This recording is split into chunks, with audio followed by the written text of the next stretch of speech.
All right, let's get into Joe's rebalance, because that is part of our big news of the day. As you know, it happens quarterly for the JOET. And I guess the headline of the 32 buys and sells that you have altogether is that you sold Apple. And you are not surprised at all. I'm not. You sold Tesla, too. Sold Tesla as well. The two fairly, I think we can call them the two weakest links of the Mag 7 stocks you no longer own. Yes. Tell us why, just beyond the bullet point of, well, they lost the quality and momentum. No. So here's what happens.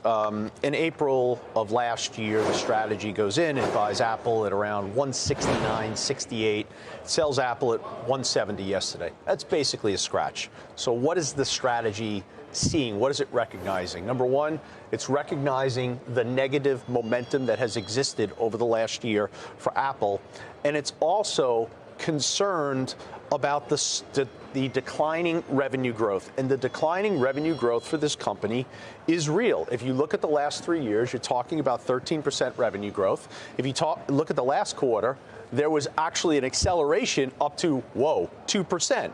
In the prior 4 quarters, you're talking about negative 70 basis points. And I could say the same thing about Tesla. Tesla, negative momentum. Now, I've said the other day on the show, I think Tesla's on a road to basically nowhere. I wouldn't short the stock. I wouldn't own the stock. But last quarter, the revenue's down 8%. You're looking at 47% higher over the last 3 years. The strategy sold Tesla at $200 in October, bought it back in January at 187. We're out here at 183, and I understand the reasoning behind both of those names. We're down to owning the Mag 4, Meta, Alphabet, NVIDIA, and Microsoft. The danger in the strategy, as I see it, is that certain things that look like they have lost their momentum are troughing, and the turnaround could be in the not so distant future. Now, you're doing this, and we said the timing of all of this is tough for you because, Apple reports tomorrow. And, whereas the stock was at 165, maybe it was even a little bit below that, it's now back towards 170. You're going to get an AI announcement, we think, at WWDC next month in the early part of June. So this is a potentially difficult setup. And I have no problem responding by saying, well, I'll sit here on August 1st if all that comes to fruition and tell you that we bought Apple again. Because the example that you're citing is exactly what happened at the end of January in 2023. And if the strategy is affecting itself correctly, then it quickly recognizes a mistake in removing a position or adding a position, and in the next quarterly rebalance, it corrects that mistake.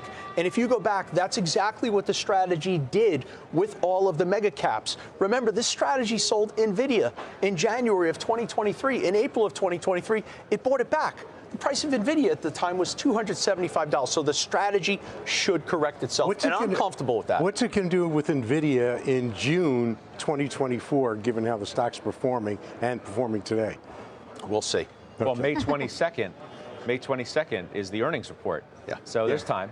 Yeah, there's time to take good measure of it. You said you still own Alphabet, which, by the way, did you see this news that Third Point Daniel Loeb has taken a new position in that, and it was really around what he calls the blunders around the rollout of Gemini, but that it, created an attractive entry point for a longer-term investor. What do you make of that? Just a quick comment on that. When we're scoring momentum and we're scoring the quality criteria, I want you to think about it, if you're a college basketball fan, about March Madness, about ranking the teams, and then you've got teams that are on the bubble.